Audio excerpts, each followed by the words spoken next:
This is Unpacking with Nali. My name is Nali. I'm from Brooklyn, New York. I'm a Libra, okay?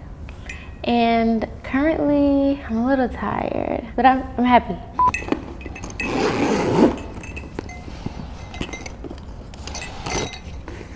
Is there a live performance by another artist that left an unforgettable impact on you?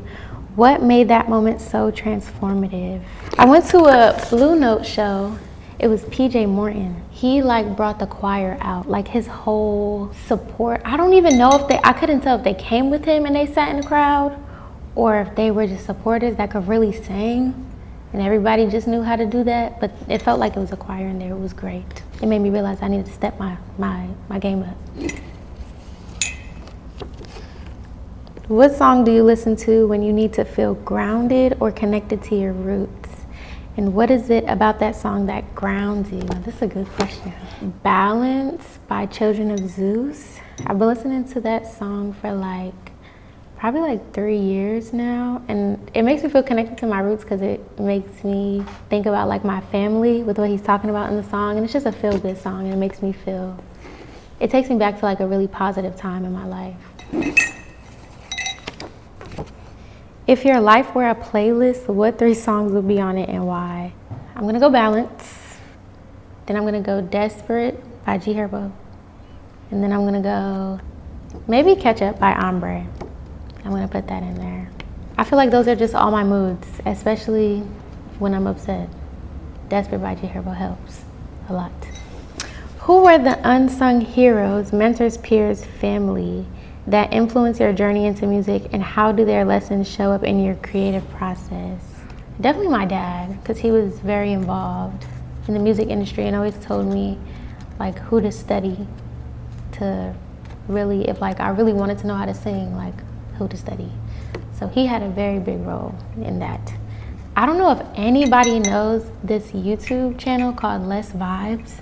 I don't know if anyone remembers that, but they put me on to all the R&B artists when nobody knew, Summer Walker and so many other people from 13, 14 years ago.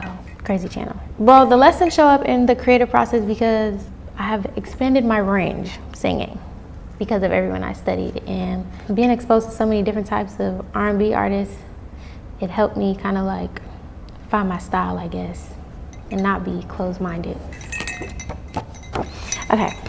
Can you recall a time when lyrics from another artist felt like they perfectly described an emotion or experience you couldn't put into words yourself? I don't know where I was driving to, but this Lauryn Hill song came on. It was Nothing Even Matters. And I was listening to what she was saying and I was like, yeah, you wrote this exact experience that I'm having right now in this moment. Can you think of a song that never fails to lift your spirits, no matter the situation? What's that song by Solange? Tell me the truth, or am I losing you for good? I don't know why that song makes me feel good. Losing You, Solange.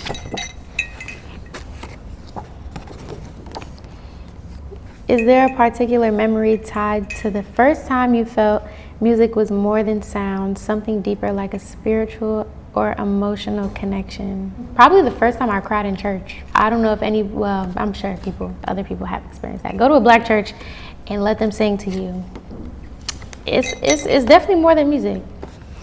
What role does vulnerability play in your music?